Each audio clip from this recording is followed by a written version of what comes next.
Hi friends, welcome to Telugu defence news. Operation సింధూర్లో S-400 system stunning performance ఇచ్చాక S-400కి S-500కి మధ్య ఉన్న డిఫరెన్స్ని తెలుసుకోవడానికి క్యూరియాసిటీ అయితే పెరిగింది. మన రీసెంట్ వీడియోస్కి కూడా S-500 గురించి సపరేట్ వీడియో చేయమని కామెంట్స్ వచ్చాయి. సో ఈ వీడియోలో S-500 సిస్టమ్ గురించి S-400కి ఉన్న డిఫరెన్స్ గురించి డీప్గా చూద్దాం. ఫస్ట్ అయితే S-400 కేపబిలిటీస్, ఇండియా వాడిన విధానం గురించి కొన్ని ప్రశ్నలు ఉన్నాయి, వాటిని క్లియర్ చేద్దాం. S-400 ప్రపంచంలో ఉన్న longest range air defence system. 300 to 600 kilometres వరకు రేంజ్తో కొన్ని రకాల రాడార్స్, అలాగే 400 కిలోమీటర్ల కిల్ రేంజ్ ఉంది. దీని తర్వాత 300 కిలోమీటర్ల రేంజ్తో ఇజ్రాయేలీ డేవిడ్ స్లింగ్, ఇక మిగిలిన సిస్టమ్స్ అన్నింటికి 200 కిలోమీటర్ల లోపే రేంజ్ ఉంది. ఎక్కువ శాతం దేశాల దగ్గర 100 కిలోమీటర్లు లేదా అంతకన్నా తక్కువ రేంజ్ ఉన్న సిస్టమ్సే ఉన్నాయి. దీంతో కొంతమంది వెస్టర్న్ అనలిస్టులు కూడా S-400 సిస్టమ్ని పొగుడుతుంటారు. అయితే 400 కిలోమీటర్ల రేంజ్ ఉంది కదా అని అన్నింటి మీద ఒకే మిజైల్ని వాడదు. డిఫరెంట్ రేంజ్ ప్రైజెస్తో 4 మిజైల్స్ని వాడి ఇటు సామర్థ్యాన్ని అటు ఖర్చుని మేనేజ్ చేసుకుంటుంది. ఫస్ట్ 9M96E1 మిజైల్, దీనికి 40 కిలోమీటర్ల రేంజ్ ఉంది. ఆపరేషన్ సింధూర్లో S-400ని డ్రోన్ల మీద కూడా వాడారని న్యూస్ వినే ఉంటారు. దీనివల్ల ఇంత కాస్ట్లీ సిస్టమ్ని డ్రోన్ల మీద వాడటం ఏంటని చాలామంది ప్రశ్నిస్తున్నారు. అయితే ఇలా డ్రోన్స్ మీద వాడారని కన్ఫర్మేషన్ లేదు, కానీ ఈ షార్ట్ రేంజ్ మిసైల్ని వాడటంలో అయితే తప్పలేదు. యుక్రెయిన్ కూడా ముఖ్యమైన ఇన్ఫ్రాస్ట్రక్చర్ని కాపాడుకోవడం కోసం కొన్నిసార్లు 30 నుండి 50 కిలోమీటర్ల రేంజ్ ఉన్న అమెరికన్ నాసమ్స్, జర్మన్ ఐరిస్టీ సిస్టమ్స్ని వాడింది. ఇండియా దగ్గర కూడా 30 కిలోమీటర్ల రేంజ్తో ఆకాశ్ లాంటి సిస్టమ్స్ ఉన్నాయి. ఈ 9M96E1 మిజైల్ ప్రైస్ కూడా వీటికి సిమిలర్గా ఉంటుంది. కాబట్టి S-400 కమికాజే డ్రోన్స్ లాంటి వాటిని కూల్చిందంటే అది 100% ఈ మిజైల్ అవుతుంది. ఈ మిజైల్ని క్లోజ్ రేంజ్లో ఎయిర్క్రాఫ్ట్, క్రూజ్ మిసైల్స్, డ్రోన్స్ని డౌన్ చేయడం కోసం డిజైన్ చేశారు. నెక్స్ట్ 9M96E2 అని, దీనిలోనే పెద్ద సైజు వర్షన్ ఉంది. 120 కిలోమీటర్ల రేంజ్. ఫైటర్ జెట్స్ని లాంగ్ డిస్టెన్స్లో షూట్ డౌన్ చేయడానికి బాగా ఉపయోగపడుతుంది. ఈ రెండు మిజైల్స్ కూడా సుమారు మ్యాక్ 4 స్పీడ్కి యాక్సిలరేట్ అవుతాయి. క్లోజ్ రేంజ్లో టాక్టికల్ బలిస్టిక్ మిసైల్స్ని కూడా డౌన్ చేయగలవు. తర్వాత 48N6E3, దీనికి 250 కిలోమీటర్ల రేంజ్ ఉంటుంది.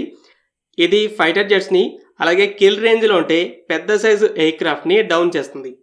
బలిస్టిక్ మిసైల్స్కి ఎగెన్స్ట్గా మెయిన్గా వాడే వెపన్ ఇది. 60 కిలోమీటర్ల రేడియస్లో షార్ట్ రేంజ్, అలాగే క్లైమ్ చేసిన దాన్ని బట్టి కొన్ని మీడియం రేంజ్ బలిస్టిక్ మిసైల్స్ని కూడా స్టాప్ చేయగలదు. కానీ ఒక్క విషయం గుర్తుపెట్టుకోండి, S-400లో స్పెషలైజ్డ్ యాంటీ బలిస్టిక్ మిసైల్స్లో ఉన్నట్టు హిట్ టు కిల్ టెక్నాలజీ ఉండదు. మెయిన్ రోల్ అనేది ఎయిర్ డిఫెన్సే. ఈ 48N6 మిజైల్ స్పీడ్ అనేది మ్యాక్ 5.9 నుండి 6.5 మధ్య ఉంటుంది. 1000 కిలోమీటర్ల లోపు రేంజ్ ఉన్న షార్ట్ రేంజ్ బలిస్టిక్ మిసైల్స్కి ఎగెన్స్ట్గా ఎఫెక్టివ్గా ఉంటుంది. నెక్స్ట్ 400 కిలోమీటర్స్ రేంజ్తో 40N6, ఇది చాలా కాస్ట్లీ కూడా. ఫైటర్ జెట్స్కి ఎగెన్స్ట్గా పర్ఫార్మెన్స్ ఎలా ఉంటుందో క్లియర్గా తెలియదు, కానీ మెయిన్గా ఎవాక్స్, ట్యాంకర్స్, బాంబర్స్ లాంటి పెద్ద సైజు ఎయిర్క్రాఫ్ట్ని డౌన్ చేయడం కోసం. వీటి సైజ్ వల్ల చాలా ఎక్కువ దూరంలో గుర్తించవచ్చు, స్లోగా వెళ్తాయి, ఫాస్ట్గా టర్న్ అవ్వవు, కాబట్టి చేస్ చేయడం ప్రాబ్లం ఉండదు. అలాగే వీటిని చాలా దూరంలో ఉన్నప్పుడే డౌన్ చేయాలి కూడా. 40N6కి ఇదే main role. Overall S-400 system ఇలా డిఫరెంట్ మిసైల్స్తో డ్రోన్స్ నుండి స్ట్రాటజిక్ ఎయిర్క్రాఫ్ట్ వరకు చాలా రకాల టార్గెట్స్ని డౌన్ చేయగలదు. కొన్ని బలిస్టిక్ మిసైల్స్ని 60 కిలోమీటర్ల రేడియస్లో డౌన్ చేయగలదు. అయితే S-500 అనేది specialised anti ballistic missile system. S-500లో ఉన్నది S-400లో లేనిది 2 టెక్నాలజీస్. ఒకటి స్పేస్లో ఉండగానే బలిస్టిక్ మిసైల్స్ని డిస్ట్రాయ్ చేసే సామర్థ్యం. స్పేస్ అనేది 100 కిలోమీటర్ల ఎత్తులో ఉంటుంది. రెండోది హిట్ టు కిల్ టెక్నాలజీ. మనం అమెరికన్ SM-3, థాడ్, ఇజ్రాయేలీ యారో, అంతెందుకు మన సొంత పృథ్వీ డిఫెన్స్ వెహికల్ని చూస్తూనే ఉన్నాం. వీటన్నింటిలో ఈ 2 టెక్నాలజీస్ ఉంటాయి, కానీ రేంజ్, కేపబిలిటీస్లో తేడా ఉంటుంది. First hit to kill technology అనేది ఎందుకు ముఖ్యం? డ్రోన్స్, జెట్స్, క్రూజ్ మిసైల్స్, అలాగే కొన్ని తక్కువ రేంజ్ ఉన్న షార్ట్ రేంజ్ బలిస్టిక్ మిసైల్స్ అన్ని మ్యాక్ 5 లోపే ప్రయాణిస్తాయి, హైపర్సోనిక్ స్పీడ్తో వెళ్ళవు. వీటిని స్టాప్ చేయడానికి ఎయిర్ డిఫెన్స్ సిస్టమ్స్ వాడే మిజైల్స్కి డైరెక్ట్గా ఢీకొట్టేంత యాక్యురసీ ఉండదు. టార్గెట్కి చాలా క్లోజ్గా వెళ్ళాక ఆటోమేటిక్గా బ్లాస్ట్ అయ్యి అందులో టార్గెట్ కూడా ధ్వంసం అవుతుంది. అయితే ఎక్కువ రేంజ్ ఉన్న బలిస్టిక్ మిసైల్స్ మ్యాక్ 10, 15 ఇక ఐసీబీఎంస్ అయితే ఈవెన్ మ్యాక్ 25కి కూడా యాక్సలరేట్ అవుతాయి. మ్యాక్ 9 అంటేనే సెకండ్కి 3 కిలోమీటర్ల వేగం. కాబట్టి ఇంటర్సెప్టర్కి ఒకవేళ వీటి దగ్గరికి వెళ్ళే స్పీడ్ ఉన్నా కూడా బ్లాస్ట్ అయినప్పుడు ఆ ఫ్రాగ్మెంట్స్ స్ప్రెడ్ అయ్యేలోపే దాటి వెళ్ళిపోతాయి. సెకండ్కి 3 కిలోమీటర్స్ అన్నప్పుడు ఢీ కొట్టకుండా బ్లాస్ట్తో నాశనం చేయడం అనేది కుదరదు. అందుకే డైరెక్ట్గా ఢీ కొట్టే యాక్యురసీతో యాంటీ బలిస్టిక్ మిసైల్స్ వచ్చాయి. హిట్ టు కిల్ టెక్నాలజీ అంటున్నారు. సెకండ్, స్పేస్లో ఎందుకంటే బలిస్టిక్ మిసైల్స్ని ఫైర్ చేసిన తర్వాత అవి టార్గెట్ దగ్గరికి వెళ్లే కొద్దీ స్పీడ్ పెరుగుతూ వెళ్తుంది. అందుకే ఎక్కువ దూరంలో ఉండగానే నాశనం చేయడం కోసం ఇంటర్సెప్టర్ కూడా స్పేస్లోకి వెళ్లాల్సి వస్తుంది. S500లో ఈ 2 టెక్నాలజీస్ ఉన్నాయి. మరి ఈ సిస్టమ్ ఎలా వర్క్ అవుతుంది? ఇది ఆల్రెడీ A135, A235 సిస్టమ్స్ వాడే డాన్ 2 రాడార్ని వాడుకుంటుంది. 3000 నుండి 4000 కిలోమీటర్ల దూరంలోనే బలిస్టిక్ మిసైల్స్ని గుర్తించగలదు. ఇది ఒక ఫిక్స్డ్ లొకేషన్లో ఉంటుంది. అయితే S500 సిస్టంతో పాటు కొన్ని ఫైర్ కంట్రోల్ రాడార్స్ కూడా ఉంటాయి. ఇక మిసైల్స్ అయితే రష్యా క్లియర్గా డీటెయిల్స్ అన్నింటినీ బయట పెట్టలేదు.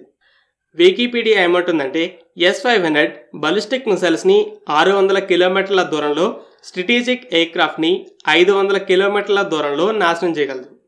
అయితే కొన్ని రిపోర్ట్స్ వేరేలా ఉన్నాయి. S500 3 రకాల మిసైల్స్ని వాడుతుంది.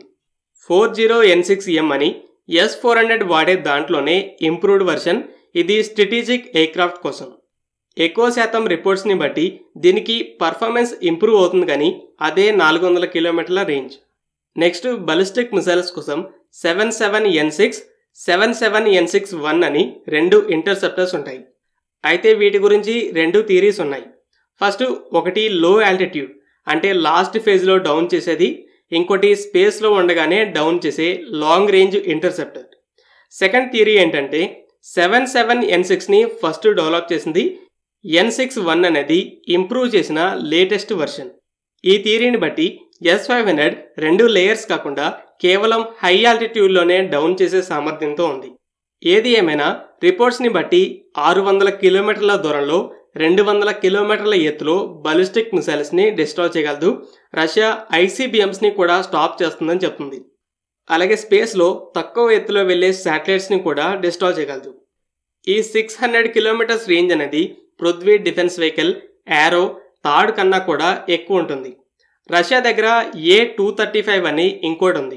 అలాగే అమెరికా దగ్గర 2500 కిలోమీటర్ల రేంజ్తో SM-3 బ్లాక్ 2A అలాగే GMD సిస్టమ్ కూడా ఉంది.